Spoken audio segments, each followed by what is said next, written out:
Hello, good morning दोस्तों। स्वागत है आपके अपने यूट्यूब चैनल नर्सिंग एजुकेशन में।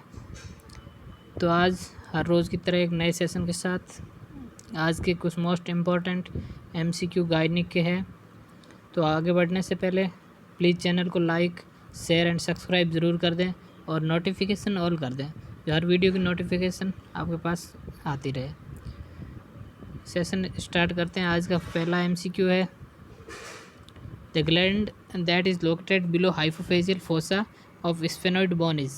स्फेनॉइड बोन के पास हाइपोफेजियल फोसा के नीचे कौन सी ग्लैंड लोकेटेड होती है? A adrenaline gland, B thyroid gland, C pituitary gland, D thymus gland. तो एफ हाइपोफेजियल फोसा के नीचे पिट्यूटरी ग्लैंड होती है। एड्रेनलिन ग्लैंड किडनी के ऊपर होती है, थायराइड ग्लैंड नेक में होती है। तो इसका करेक्ट आंसर होगा C, pituitary gland hypophyseal below hypophyseal fossa. Next, thyroid gland is present in. Thyroid gland कहाँ प्रेजेंट होती है? चेस्ट, एब्डोमेन, बैक और नेक। तो थायराइड ग्लैंड सबको पता है नेक में होती है। इसका करेक्ट ऑप्शन होगा D. Next, posterior pituitary secreted. Posterior pituitary है वो क्या सीक्रेटेड करती है? कौन सा हार्मोन सीक्रेटेड करती है? तो मैं बता दूं आपको, पोस्टीरियर पिट्यूटरी दो हार्मोन सीक्रेट करती है, एक ऑक्सीटोसिन और एक एडीएच। तो इसमें कौन सा हार्मोन का पूछा है? तो ग्रोथ हार्मोन नहीं होगा, टीएसएस नहीं होगा, प्रोलैक्टिन नहीं होगा, ऑक्सीटोसिन या लव हार्मोन। और दूसरा है एडीएच, एंटी डायरेटिक हार्मोन। दो हार्मोन है पोस्टीरियर पिट्यूटरी द्वारा सीक्रेटेड होते हैं, बाकी सारे एंटीरियर पिट्यूटरी द्वारा होते हैं। तो इसका करेक्ट ऑप्शन होगा D. Next, endometrium of the pregnant uterus is known as. जो एंडोमेट्रियम होती है यूट्रस की सबसे अंदर की लेयर होती है, वो प्रेगनेंसी में क्या कहलाती है या उसका क्या बन जाता है? ए डेसिडुआ, बी ट्रोफोब्लास्ट, सी एमनियन या डी कोरियन। तो जो अंदर की लेयर होती है वो डेसिडुआ बन जाती है इन प्रेगनेंसी। तो ए करेक्ट ऑप्शन होगा। Next, the structure that supply nutrition to the growing ovum before placenta take the function. ये पूछ रहा है कि कौन सी स्ट्रक्चर है जो न्यूट्रिशन सप्लाई करती है ओवम को प्लेसेंटा के बनने से पहले। तो प्लेसेंटा के बनने का टाइम है 6 वीक टू 12 वीक। तो 6 वीक तक कौन उसको न्यूट्रिशन ओवम को सप्लाई करेगा? A corpus luteum, C myometrium, B decidua या डी कॉर्पस कोलसम। तो इसका करेक्ट आंसर होगा कॉर्पस ल्यूटियम, ए।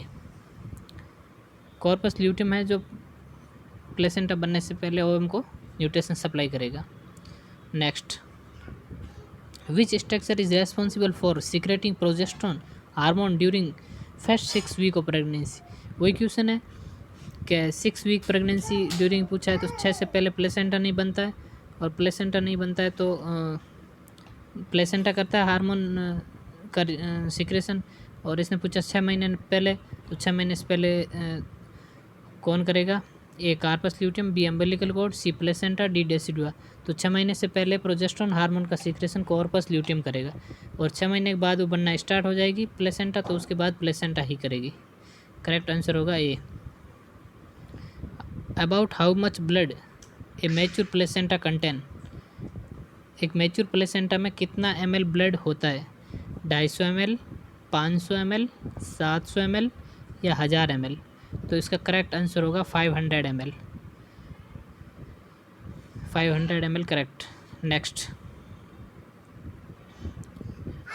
और इसमें पूछ ले कि प्लेसेंटा में फीटल ब्लड सर्कुलेशन क्या होता है? तो 400 ml पर मिनट। 1 मिनट में 400 ml लगभग ब्लड फ्लो होता है। Next, endometrium after conception is known as. Conception fertilization के बाद में एंडोमेट्रियम क्या बन जाती है? पेरीमेट्रियम, मायोमेट्रियम, डेसिडुआ या पेरोमेट्रियम। तो एंडोमेट्रियम है अंदर की लेयर, वो डेसिडुआ बन जाती है।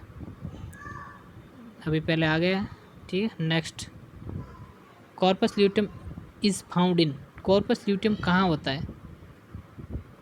ए फीटस, बी प्लेसेंटा, सी यूट्रस, डी ओवेरी। तो कार्पस ल्यूटियम है वो ओवरी लोकेटेड होता है। करेक्ट ऑप्शन होगा D. Next, fusion of sperm and ovum is called. Sperm और ओवम का फ्यूजन होना, एक दूसरे को विभेदित करना, क्या कहलाता है? ए फर्टिलाइजेशन, बी ट्रांसफ्यूजन, सी कॉम्बिनेशन, या नन ऑफ द अबव। तो दोनों का फ्यूजन होना फर्टिलाइजेशन कहलाता है, और ये फर्टिलाइजेशन के 3 to 4 डे बाद इम्प्लामेशन होता है यूट्रस में इनका। तो करेक्ट आंसर होगा fertilization. Next, percentage of water in amniotic fluid. Amniotic fluid में पानी कितना होता है? 80%, 90%, 70% या 98%? तो एमनियोटिक फ्लूइड में 98% वाटर होता है। करेक्ट आंसर होगा D. Next, the function of amniotic fluid is.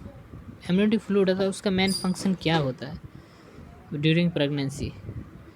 Respiration, shock protection, endocrine function या न्यूट्रिशन? तो फंक्शन होता है एमनियोटिक फ्लूइड का, वो होता है शॉक से प्रोटेक्शन करना, या न्यूट्रिशन भी नहीं होगा, एंडोक्राइन फंक्शन नहीं होगा और रेस्पिरेशन नहीं होगा। करेक्ट आंसर होगा B.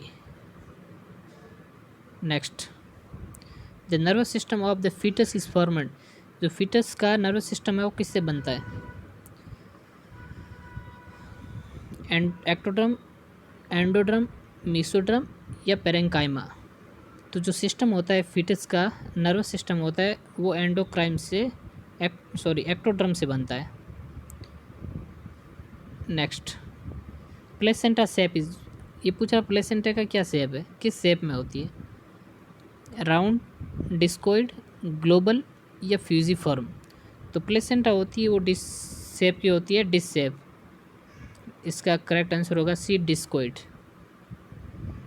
Next, which structure established connection between the foetus and mother during intrauterine life.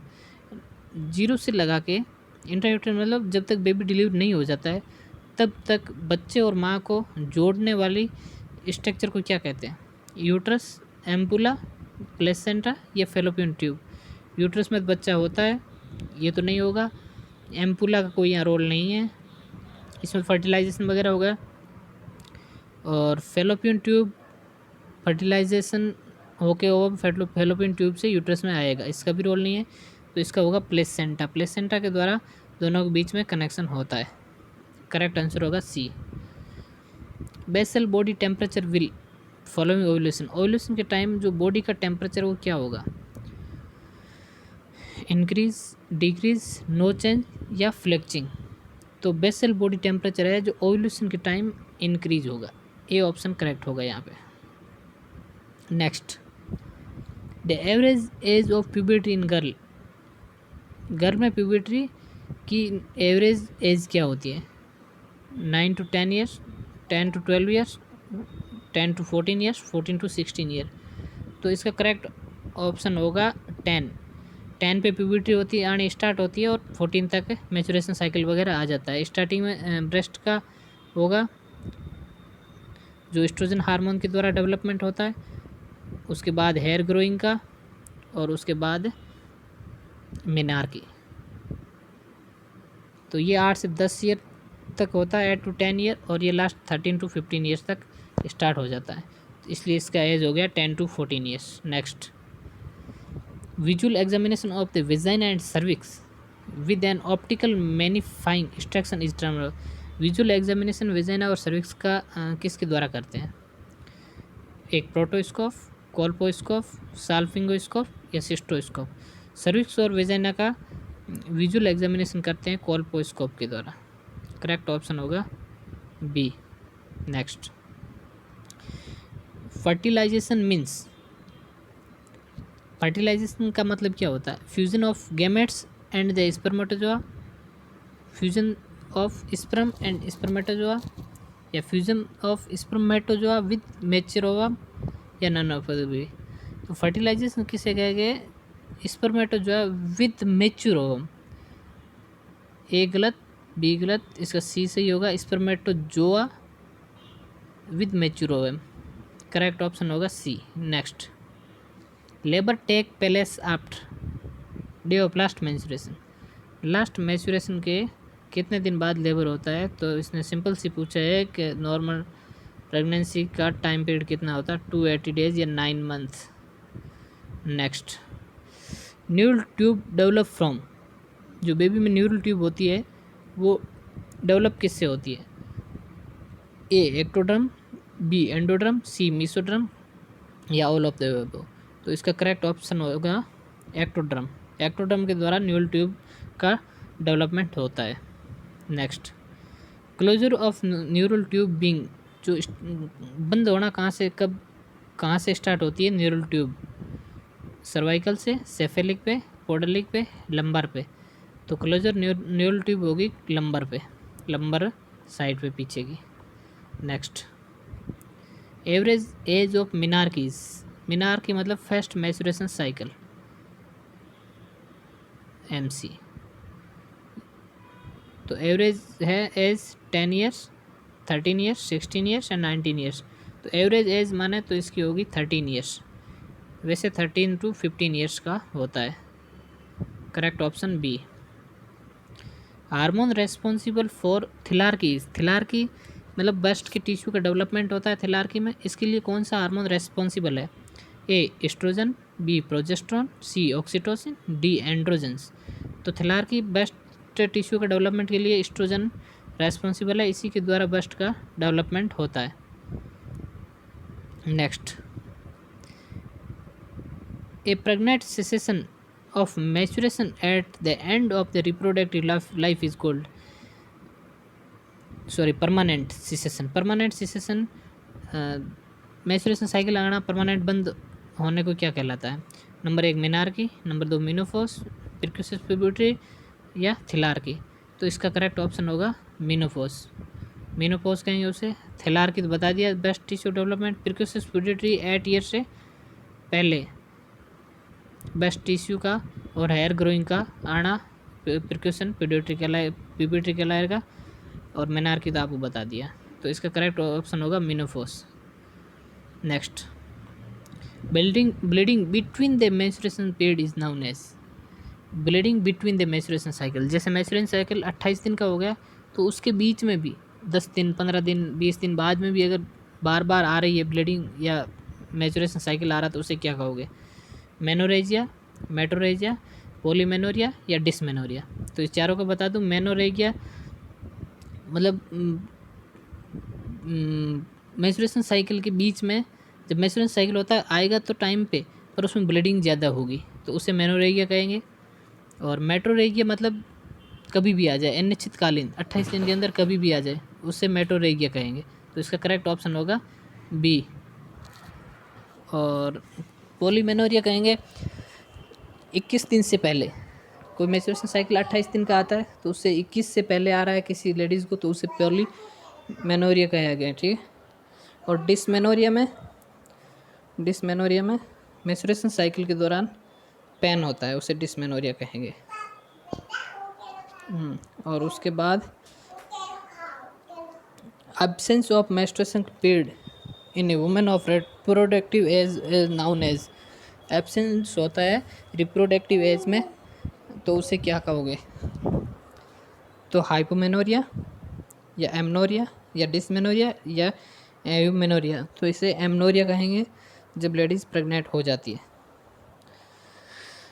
Next, short and scanty period that last for less than 2 days, मतलब मेंस्ट्रुएशन पीरियड 5 days का होता है, तो उसमें 2 दिन में ही ख़त्म हो जाना, 2 दिन में ब्लीडिंग आके 2 दिन में एंड हो जाना, उससे क्या कहोगे, एमनोरिया, हाइपोमेनोरिया, मेनोरेजिया या मेट्रोरेजिया। तो इसका करेक्ट ऑप्शन होगा हाइपोमेनोरिया, 2 दिन में ही मेंस्ट्रुएशन पीरियड कंप्लीट हो जाना, बाकी वाला एक ही ऑप्शन सही नहीं है। नेक्स्ट, ठीक है दोस्तों, आज इतने ही क्वेश्चन थे मोस्ट। आई होप कि आपकी हेल्प होगी थोड़ी बहुत एग्ज़ाम में। प्लीज़ चैनल को सब्सक्राइब ज़रूर कर दें। Thank you.